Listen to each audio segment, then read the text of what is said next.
西方探讨在乌驻军出俄罗斯红线。What has changed is that for the first time, US accept to guarantee the presence of European troops, but we will see if Putin is accepting. 美欧分歧再起，跨大西洋裂痕加深。We must realize that US want to divorce. We are no longer in a kind of honeymoon with US. We have to be realistic.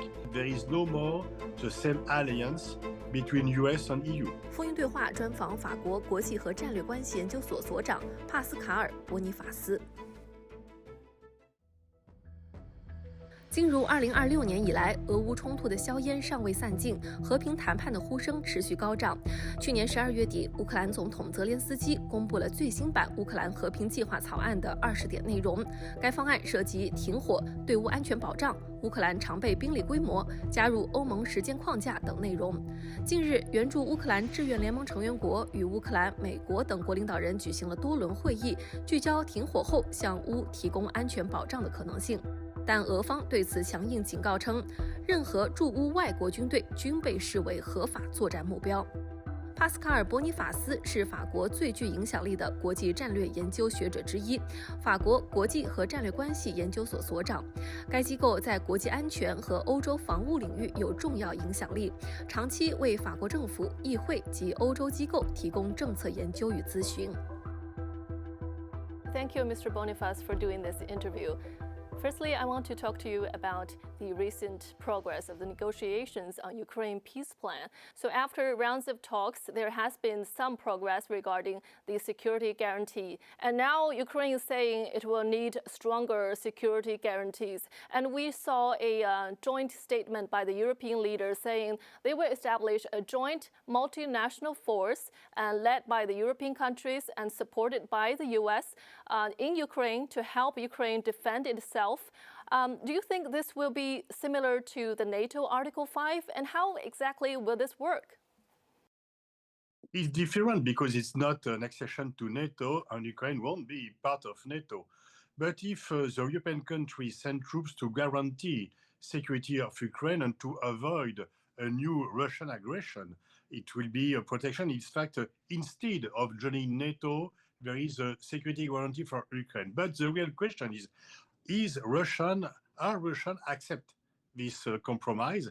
It's not taken for granted because since the beginning, Putin has said that he doesn't want to have European troops and in fact NATO troops. Even it's European countries that are part of NATO, even it's not officially NATO troops, they belong to countries belonging to NATO. And so I'm not sure because for the time being, Putin has always refused this possibility, and it was always proposed by Europeans. What has changed is that for the first time, US accept to guarantee the presence of European troops. At the beginning, they want to do it, but we will see if Putin is accepting this proposal, which is not taken for granted. For the time being, it's doubtful that Putin will accept this proposal. Right, as you mentioned, that has been one of the red lines that Russia is insisting on. But let's suppose if Russia takes that, accept that, do you think this will actually work? Because the US said it will not send troops on Ukraine's territory. Yes, but I think that even if you have few European troops, it will give the decision to Russia not only to attack Ukraine, but to attack NATO countries and European countries. So they will have the charge of launching a war not only against Ukraine, but also against European countries. It will change the situation. That's why even if there's few troops, it's different to send troops in a wartime. It's to declare war to Russia, which is just impossible due to deterrence, and of course, European countries want to avoid a third world war. But if we send in a peacetime troops in Ukraine, it changes completely the situation because the one who take the decision to attack the other will be Russia and not Europeans. So I think it's just impossible to send European troops in war times, but it's possible and even desirable to send troops in a peacetime. Yeah, there's still this question about whether Russia could accept NATO troops in Ukraine territory. But do you think there could be another, maybe a creative plan to really solve this security guarantee? So we could also imagine that non-European countries could send troops to protect Ukraine. It could be Brazil, South Africa, Indonesia, and the BRICS country or the emerging big emerging countries. We could imagine that under UN flag, other countries could send troops to avoid the resuming of war in Ukraine. And so I think that I have proposed since 2 years to accept non-European countries because they are more acceptable than European countries for Russia. But what kind of role do you think Europe should play in this? So if it's, of course, if you send troops, someone has to lead the troops. And I think if it's European, it would be a NATO troops. So I think it would be more acceptable for Russia. It is still acceptable for Ukraine, but it will be UN under UN flag troops with a peacekeeping operation like UN has used to do it in many war zones.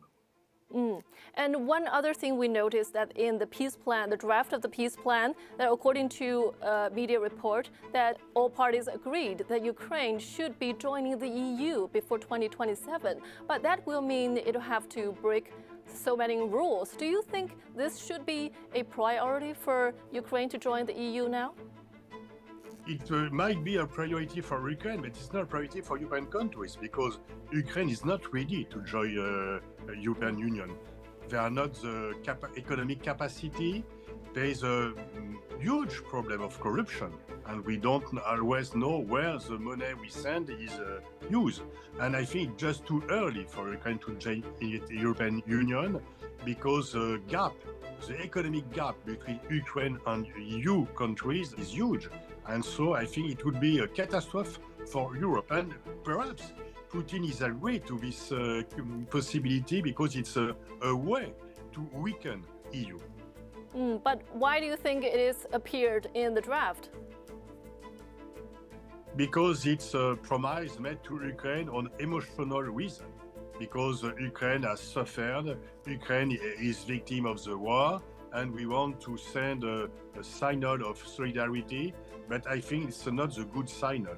And I think that it won't be good for Ukraine. It will be a catastrophe for EU because it will cost a lot of money to European Union to help Ukraine to join EU.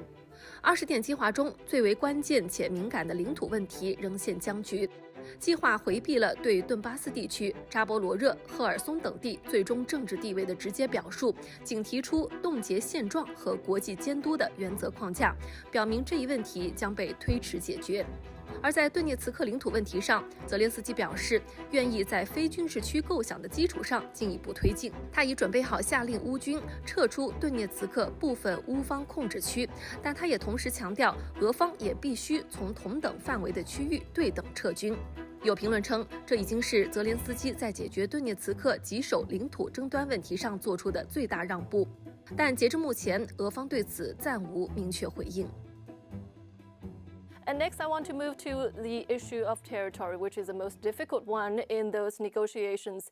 So now President Putin has demanded that Ukraine give up to withdraw troops from the about 10% of Donbass, which Kyiv still holds. So at this point, do you think Ukraine should be considering maybe give up the land to accept what you call realism? It's very difficult to ask to your troops to withdraw from your own territory. But you have to see that in a realistic way. I think it's just impossible for Ukraine to reconquer the lost territories since 2022 and even more since 2014. And you have only 30 million of Ukrainians and you have 145 million of Russian. Of course, the recognition of annexion is different. I think that to let Russian keep Crimea and part of Donbass, it's illegal and it's immoral. But on the other hand, nobody will send troops to help Ukraine to reconquer Crimea and to reconquer Donbass. But what do you think about the U.S. proposal? They're proposing to set a free economic zone in the parts of East Donbass, but also that means that Ukraine would have to withdraw from those areas.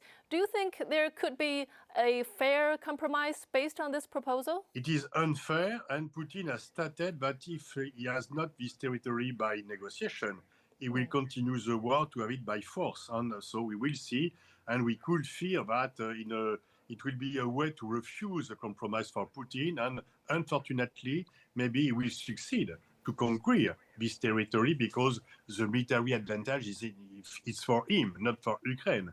But it will cost a lot of Russian lives and also a lot of Ukrainian lives, unfortunately. So you think Ukraine should keep fighting at all costs?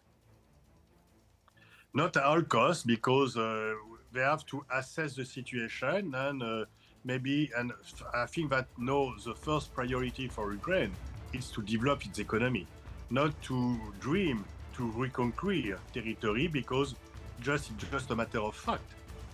We could elaborate on the moral situation, on the legal situation, but as a matter of fact, it's just impossible for Ukraine to give back, to take back this territory. So they could continue to fight for months and for years.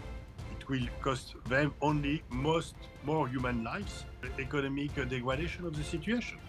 But for Russia, we know at the battlefield, Russia has advantage, but also domestically, it is facing more severe economic problems. And also the U.S. is holding midterm election. President Trump may face a lame duck situation. So do you think that for Russia, it has enough incentive to reach a ceasefire, to reach a peace deal? Frankly speaking, as you mentioned, they have economic difficulties. And if there is the end of the sanction, if the sanctions are lifted, it will be a huge advantage for Putin. But even if in November it's far from now, but even in November, Trump lose the election, he will continue the same policy, because even the Congress is against him. He will continue to lead international policy by executive order and without hearing the Congress. So I think he will be president till the end of his mandate, till 28. But what about Europe? Do you think it's a good deal for Europe? I think for Europe, the best thing is to end the war, because the war is very costly for Europe. Costly on economic situation, because we are sending a lot of money to Ukraine, and I think it will be better to have peace and to have a cheap energy, to lower the price, and to stop to spend money to make a war, because it's a deperdition of the economic situation of Europe is not so good.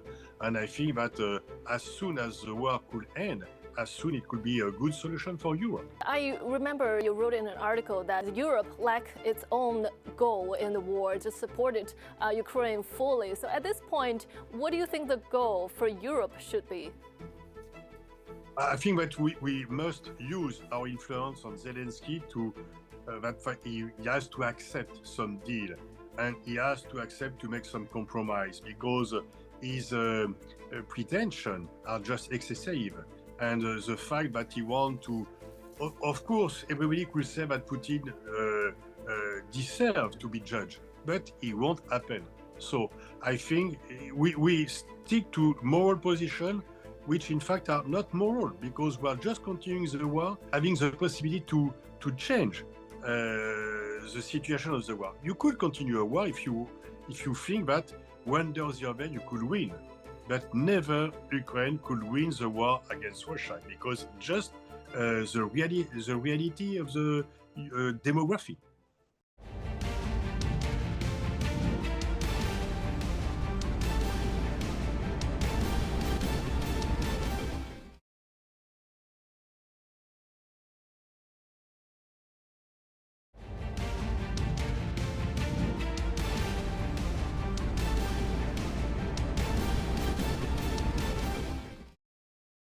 2025年12月4号，美国总统特朗普发布美国国家安全战略。这份长达33页的政策文件对欧洲措辞严厉，突出强调美国与其传统盟友之间日益扩大的意识形态分歧，暗示欧洲正陷入文明衰落。欧洲各国和欧盟高层作出强硬回应。So during the nearly one-year negotiation, we have witnessed what President Trump has called the art of the deal and the dramatic change of U.S. foreign policy. So generally, what do you think the deeper implication of those negotiations are? Do you think it will mean the end of the international liberal order after the Second World War? Yes, Trump wants to demolish the international order. He despises United Nations. He does not respect international law. And so Trump is a threat for international order. And we must protect multilateral institutions. We must protect international law, and we must protect United Nations. Of course, they're not perfect, but the situation without them will be worse. And I think that Trump wants to use the economic force of US to impose solutions to other countries and to make punishment, to make sanctions out there. So fortunately, you have China is resistant to Trump. It's a good thing. So we resist also to Trump. It's a good thing. We could not accept the dismantle of international order, of international law. And I think that there is a new difference. It's not only because before the European countries and Biden said that there's a line of division between authoritarian regime and between European democracy, Western democracy. I think that now there's a new line of division, which is very important. It's between the country who stick to multilateralism and to international law, and the countries who prefer unitarianism and the use of force, economic or military. And I think that in this way, maybe we could think together, European and China, to protect diplomacy, to protect the rule of law, and to protect multilateralism and United Nations. Yeah, I'm very interested in the new division you're talking about. It might be a new reality for Europe, but do you think that Europe is ready to accept that reality? Not for the time being, because European countries have still an ideological approach of democracy, and they tend to judge the other countries' regime, saying that their own are superior, forgetting that they have double standard, and it's not very credible. And for the time being, even if Trump is spiting at the face of European countries, they still want to be protected by US, and it's a real contradiction, because Trump has stated that the Western world is over. There is a new division between Europe and that Europe is an enemy, which has been created to screw up US. So it's a clear signal of opposition and even of hostility between EU and US. Nevertheless, we still want to be protected by US, even if US has said to us, we won't protect you, be on your own. And so we have some time to realize that. For the time being, and above all, Mrs. Kaya Kallas, we are in a denial of reality. The reality that there is no more the same alliance between US and EU. And we have to cope with that. 美国的这一战略似乎也呼应了去年年初美国副总统万斯在慕尼黑安全会议上的演讲。万斯对欧洲理念、民主制度和移民政策严厉抨击，称欧洲面临的最大威胁来自自身民主缺陷，而非俄罗斯侵略，令欧洲盟友大为震惊。But we have to mention, because during the first term of President Trump, the similar thing has happened. But then President Biden came and everything went back to normal. So what about this time? Do you think that the European is waiting for another US president, or they should just give up the illusion? Yeah, it will be a mistake to wait, because you have to wait for 3 more years. And even in 28, we don't know who will be the next president. If J.D. Vance is the next president, it will be the same story. And so we have to go toward an autonomy, strategic autonomy, and we have the money to do it. Our GDP is 10 times more important than the Russian one. So we are able to protect ourselves, but we have to take the good decision and to stop to buy American weapons, to build our own European weapons. And how exactly do you suggest Europe should do to start to protecting itself? By forgetting US umbrella and by forging European umbrella. So it means to build stronger capabilities of defense. Yes, but not only because we are building stronger capabilities of defense, but the trap is to build stronger capabilities by buying American weapons and being still dependent. And if you have a strong army with American weapons, you are not really independent because they could prevent you to use their weapons. And so if we are buying now American weapons, we will have these weapons for 20 or 30 years.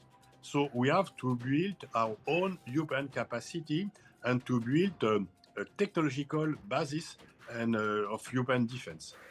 And European countries have been raising their defense budget over the years. Do you think they are doing enough?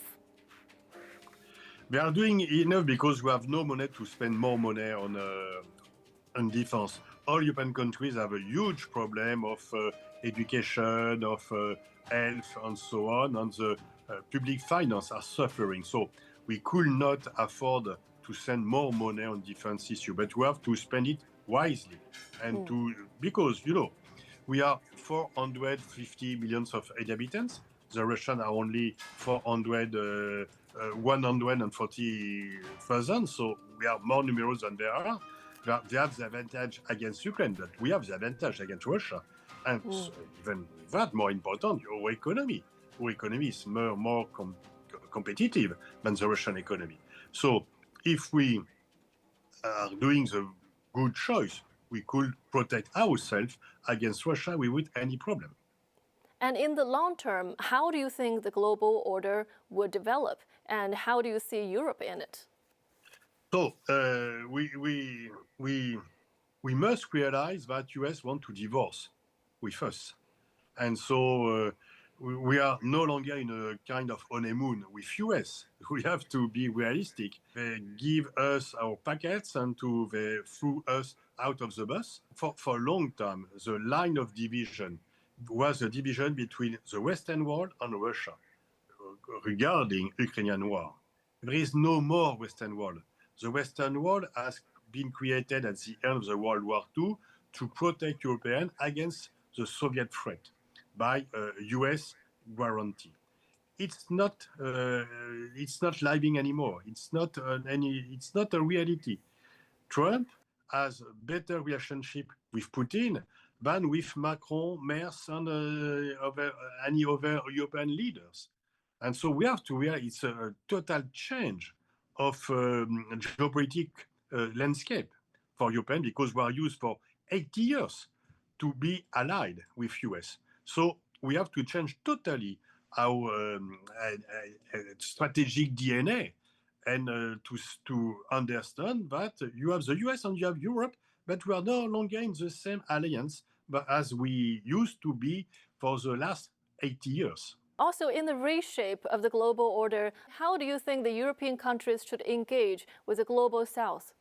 We have to do more with the global South because there is also a line of division between the Western world and the global South. Because we are no longer in an alliance with US, but even if we have kept the alliance with US, we have to erase the line of division between the Western world and the global South because it's not in our own interest. But for that, of course, we have too much insist towards the global South to make sanctions against Russia. They don't want to do it.